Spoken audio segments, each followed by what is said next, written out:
하나님의 은혜와 평강이 오늘도 저와 여러분 가운데 가득하길 바랍니다. 성경은 저와 여러분을 보고 청지기라고 부릅니다. 그리스도인이 청지기입니다. 그래서 청지기가 무엇인지를 우리가 잘 알아야 우리가 신앙생활을 또 잘 할 수가 있습니다. 지난주 말씀에 청지기의 사명이 감사하는 삶이라고 이야기를 했습니다. 기억이 나시죠? 청지기는 모든 것이 하나님께로부터 온 줄을 아는 사람입니다. 청지기의 몸도 하나님의 것입니다. 즉 우리의 몸도 하나님의 것입니다. 모든 것이 하나님이 주신 것이기 때문에 선합니다. 그래서 감사하는 거죠. 그래서 청지기는 하나님께서 모든 일을 합력하여 선을 이루실 것을 알기에 감사하는 삶을 살아갑니다. 그리고 감사가 능력이 되는 삶을 살아갑니다. 그리고 오늘 말씀에서는 이 청지기가 그러면 세상 속에서 어떻게 살아가야 되는가, 청지기의 자세에 대해서 말씀을 해주고 있습니다. 우리 7절 말씀부터 한번 같이 읽어보겠습니다. 7절입니다. 만물의 마지막이 가까이 왔으니 그러므로 너희는 정신을 차리고 근신하여 기도하라. 청지기는 만물의 마지막이 가까이 온 줄을 알고 살아갑니다. 종말론적 신앙을 가지고 살아갑니다. 종말론이 아니고 종말론적이에요. 종말 이야기하면 이단들이 사용하는 그런 무서운 괴기한 이야기 같이 보이는데, 종말론적 신앙을 가지고 살아가는 겁니다. 종말론적 신앙은 종말을 두려워하는 신앙이 아닙니다. 이 종말을 가지고 누구든지 겁박을 하거나 협박을 하는 사람이 있거든 그는 사기꾼이거나 아니면 사기꾼에게 넘어간 사람이 틀림이 없습니다. 오히려 이 종말론적 신앙은 마태복음 25장의 슬기로운 5처녀의 모습에서 잘 나와 있습니다. 종말론적 신앙을 가진다라는 것은 마지막 때를 기다리는 사람을 종말론적 신앙을 사는 사람이라고 이야기합니다. 마지막 날이 빨리 오면 좋겠어요. 오늘 예수님이 오면 좋겠습니다. 정말 오늘 오시면 좋겠습니다. 이게 웃음이 오시면 좋겠는 거예요? 안 좋겠는 거예요? 오늘 예수님이 오시면 좋겠는, 신랑이 빨리 오시기를 기다리는, 마치 오늘 예수님이 오실 것처럼 살아가는 사람들을 청지기라고 이야기를 합니다. 그래서 오늘을 포기하는 것이 아니라 오늘을 하나님 앞에 더 성실하게, 더 힘을 내어 더 행복하게 사는 사람을 청지기라고 말하는 것입니다. 그것을 종말론적 신앙이다라고 이야기를 합니다. 그래서 주님 오실 것을 기대하며 오늘을 살아갑니다. 오늘 하나님 앞에 살아가는 삶을 즐거워합니다. 주님 오실 길을 예비하는 삶을 살아갑니다. 청지기는 종말을 두려워하는 사람이 아니고 종말이 빨리 오기를 기다리며 그날을 준비하는 사람입니다. 이 세상에서 모두에게, 누구에게나 공평한 것이 있다면 바로 시간이지요. 과학자들도 인간에게 절대적으로 공평하고 평등한 절대적 가치가 시간이다라고 이야기를 합니다. 그래서 인류의 보편적인 형벌이 시간에 대한 형벌이잖아요. 감옥에 가서 몇 년 살아, 그렇게 하잖아요. 잘못을 저지르면 너는 몇 년 동안 감옥에서 그 죄를 참여하는 시간을 갖고 또 교화시키는 시간을 가져야 됩니다라는 게 인류의 보편적인 형벌입니다. 가장 그것이 평등한 형벌이기 때문입니다. 그렇기 때문에 이 시간을 잘 사용하는 사람이 정말 지혜로운 사람인 것입니다.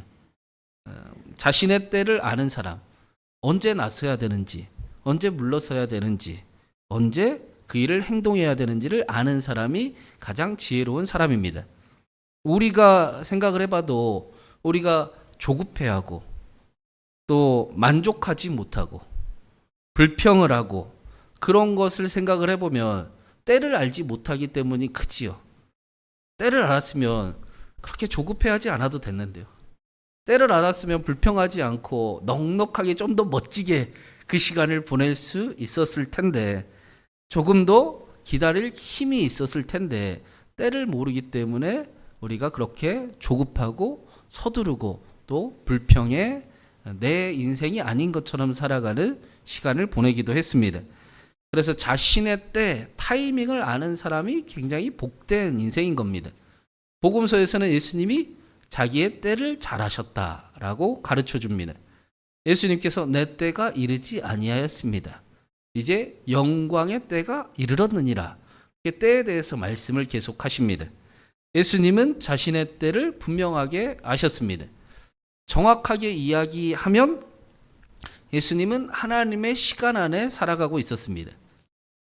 예수님은 하나님의 시간을 신뢰하면서 살아가셨고 하나님의 영광을 위해 그 인생을 이 땅에서 살아가셨습니다. 이 예수님의 믿음이 때를 정확히 아는 곳에서 또 아는 지혜와 힘에 있었던 것입니다. 청지기의 삶도 예수님을 닮아가겠지요. 그렇죠. 청지기는 모든 것이 하나님께로부터 온 것을 압니다. 그래서 자신의 시간이 있지만 하나님의 시간을 아는 사람입니다. 하나님의 때가 있는 것을 기대를 합니다.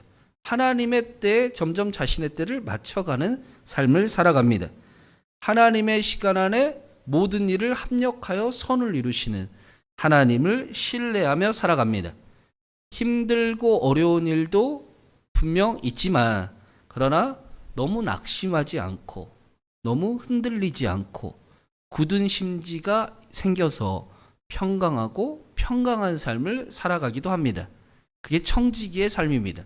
우리도 그렇게 돼가고 있지 않습니까? 때를 알고 있지요.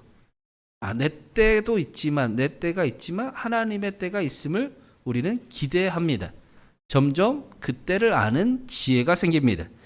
그래서 마지막 때를 아는 삶을 살아가기 위해서는 베드로가 뭐라고 말씀을 하느냐, 너희는 정신을 차리고 근신하여 기도하라 라고 말씀합니다. 기도하는 삶이 필요한 겁니다. 기도할 수 있어서 때를 압니다. 기도할 수 있어서 때를 기다릴 수 있습니다. 기도할 수 있어서 때를 기다리는 힘을 얻기도 합니다. 더 나아가 기도하지 않으면 넘어질 수밖에 없는 존재임을 잘 알고 있습니다.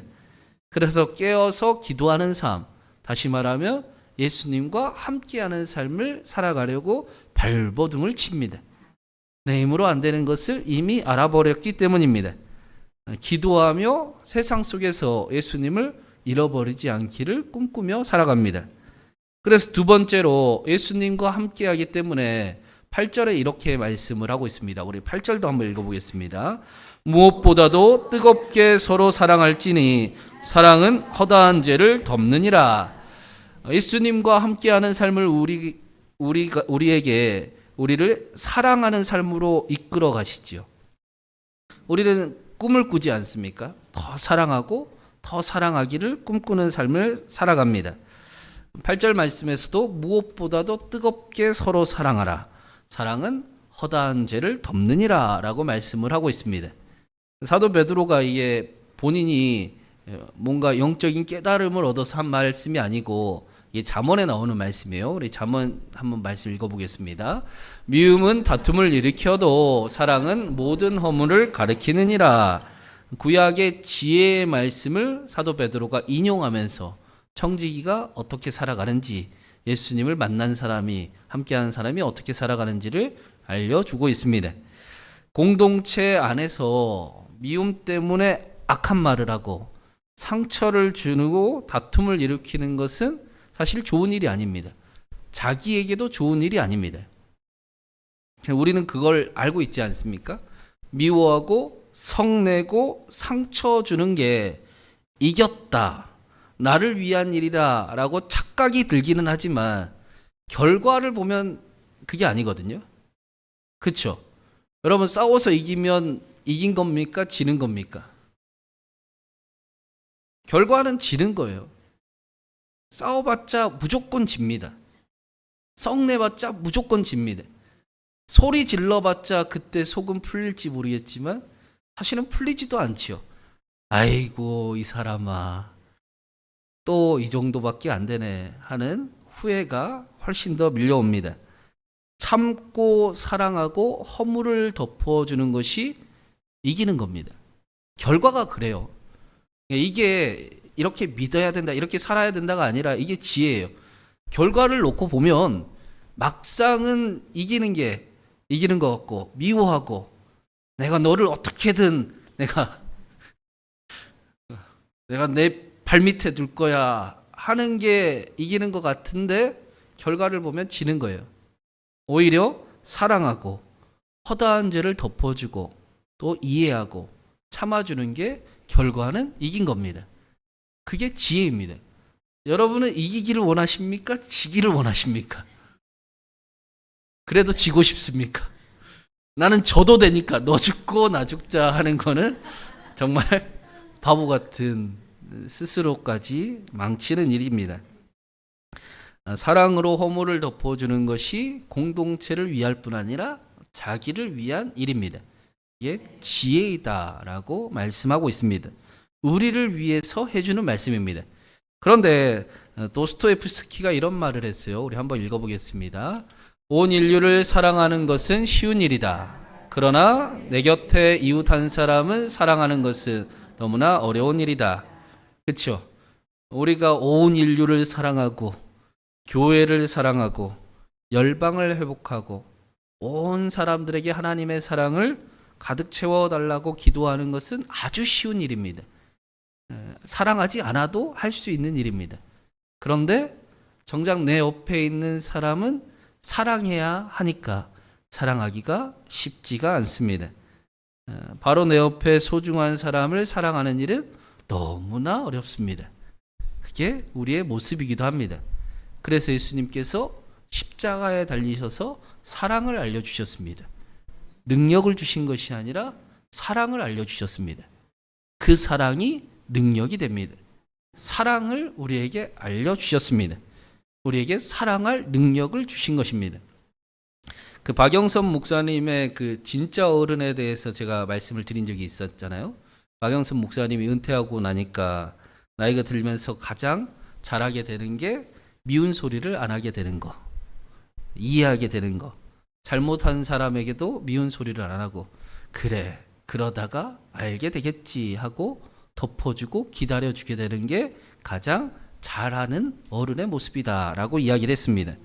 그가 도움을 요청할 때까지 기다릴 수도 있고 도와줄 수도 있고 뭘 도울 수 있냐라고 하면 괜찮아. 다시 하면 돼. 할 수 있어. 지나가면 또 잘할 거야. 라고 말해줄 수도 있습니다. 어른이라는 것은 이런 거지요. 기다려줄 수 있고 인내해줄 수 있고 덮어줄 수 있고 기도해줄 수 있고 힘이 되어줄 수 있는 것. 그 사람을 내 성질대로 가르치는 것이 아니고 정말 그 사람이 바른 길을 가기를 원하면서 무엇이 그 사람에게 가장 좋은 것일까를 기다려줄 수 있고 채워줄 수 있는 것, 기도해줄 수 있는 것이 진짜 어른입니다. 사랑은 허다한 죄를 덮는다라는 말씀 역시 이게 모른 척한다. 죄는 무조건 모른 척 덮어줘야 된다. 그런 의미가 아니에요. 이 덮는다라는 이 단어가 제사를 드릴 때 희생 제물을 대신 죄를 대신하는 속죄를 이야기하는 겁니다. 그러니까 대신하는 것을 덮는다라고 이야기해요. 그러니까 법궤의 뚜껑을 속죄소라고 하거든요. 뚜껑을 덮는 것을 속죄라고 이야기하는 겁니다. 그리스도인들이 사랑하는 삶을 살아가는 이유가 예수 그리스도의 십자가 대속 때문입니다. 덮어주신 사랑을 알기 때문입니다. 그래서 예수님을 닮아가는 삶을 살아갑니다. 우리를 수천 번, 수만 번 기다려주시고 우리를 용서해 주시고 우리가 어떻게든 일어나기를 원하셨던 그 사랑을 점점 닮아가는 것, 영적인 어른이 되어나가는 것을 사랑이다, 덮는다라고 표현을 하고 있습니다. 그래서 9절 10절에도 이렇게 말씀하지 않습니까? 우리 9절 10절도 한번 읽어보겠습니다. 서로 대접하기를 원망 없이 하고 각각 은사를 받은 대로 하나님의 여러 가지 은혜를 맡은 선한 청지기 같이 서로 봉사하라. 이 청지기는 교회 안에서도 교회 밖에서도 사랑하기를 소망하지요. 서로 대접할 때 당연하듯 섬깁니다. 구제하고 섬기는 일에 근거가 하는 이유가 하나님의 그 사랑에 있기 때문입니다. 그래서 사랑하고 싶은 마음이 들잖아요. 막 섬기고 싶은 마음이 들지 않습니까? 교회 다니고 예수님이 막 더 믿어지고 가까워지면 사랑해지면 막 섬기고 헌신하고 수고하고 싶잖아요. 네. 다 잊어버리셨어요? 예수님께 받은 사랑이 너무 감사하고 좋아서 그 일을 행합니다. 예수님처럼 살고 싶은 꿈이 생기는 겁니다. 나를 통해 예수님의 나라가 더 이루어진다는 사실을 알기 때문입니다. 그 나라를 발견했기 때문이에요. 그 나라가 여기 계심을 확인했기 때문입니다. 그래서 사랑을 나누고 대접을 했다고 대접받고 싶어 하지 않습니다. 하나님의 귀한 직분을 맡기신 그 일을 감사하고 귀한 직분임을 그렇게 잊지 않고 청지기 같이 살아갑니다. 멋진 꿈을 꾸며 살아가는 삶을 우리가 걸어가는 것입니다. 그래서 11절 말씀처럼 우리 11절도 한번 같이 읽어보겠습니다. 만일 누가 말하려면 하나님의 말씀을 하는 것 같이 하고 누가 봉사하려면 하나님이 공급하시는 힘으로 하는 것 같이 하라. 이는 범사에 예수 그리스도로 말미암아 하나님이 영광을 받으시게 하려 함이니 그에게 영광과 권능이 세세에 무궁하도록 있느니라. 아멘. 정직이를 말할 때 하나님의 말씀을 하는 것 같이 하기를 바라고, 그렇죠? 봉사할 때 하나님이 공급하시는 힘으로 하는 것 같이 합니다. 내 의로움과 내 영광을 위해서 행하는 것이 아니라 하나님을 위해서 하듯이, 하나님이 주시는 그 힘으로 하듯이 그 일을 섬깁니다. 그래서 청지기는 가장 간절히 바라는 게 예수님을 더 알기를 원합니다. 예수님으로 더 충만해지기를 원합니다. 그게 길인 것을 발견했기 때문입니다. 그게 진리임을 알기 때문입니다. 거기에 생명이 있음을 깨달았기 때문입니다. 그 어떤 목사님이 부흥의 강사로 설교하러 올라갔는데 강대상에 그렇게 적혀 있었다고 했지 않습니까? 우리가 예수를 배우고자 하나이다. 다른 이야기 하지 말고 예수님 이야기 해주세요. 예수님 알려주세요. 우리는 예수님을 알고 싶습니다. 그렇게 간절히 원했던 것입니다. 이 교회는 예수님이 정답인 것을 알고 있었습니다. 예수님을 더 사랑하는 일이 자신의 삶의 가벼움임을 알고 있었습니다. 예수님 때문에 삶을 살아가는 그 일이 자신에게 이루어지고 나타나고 있음을 알고 있었기 때문에 예수님 배우고 싶습니다. 예수님 알고 싶습니다. 예수님을 더 사랑하고 싶습니다. 라는 고백을 드렸던 것입니다. 그래야 청지기처럼 신바람 나게 살 수 있기 때문입니다. 그래야 힘을 내어 살아갈 수 있기 때문입니다. 그래야 믿어도 무겁지 아니하고 오히려 영광스럽게 기쁘게 그 길을 걸어갈 수 있기 때문입니다. 저는 이 고백이 우리 신광교회에도 가득하기를 간절히 바랍니다. 우리 인생에 무거운 짐이 있기도 하고 어려움이 있기도 하지만 우리의 길이요 진리요 생명이신 그분이 우리의 힘이 되시고 능력이 됨을 경험하기를 바랍니다. 예수님으로부터 오는 힘과 예수님으로부터 오는 능력이 저와 여러분을 일으키고 사랑하게 하고 영적 어른이 되게 하고 그리고 하나님의 꿈을 이루는 그렇게 기도의 사람으로 더욱 세워가기를 간절히 바랍니다. 넌 저와 여러분을 통해 우리 교회가 더 아름다워지고 더 행복해지고 우리는 가까이 있는 사람은 더 사랑할 겁니다. 우리는 진짜 사랑하면서 살아갈 겁니다. 내가 얼마나 멋지게 사랑하는가 한번 보십시오. 내가 얼마나 말로만 사랑하지 않고 정말 예수님 믿으면서 살아가는지 보십시오. 그렇게 말하고 자랑하고 전하고 또 증인으로 살아가는 저와 여러분이 신광교회가 되기를 주님의 이름으로 축원합니다.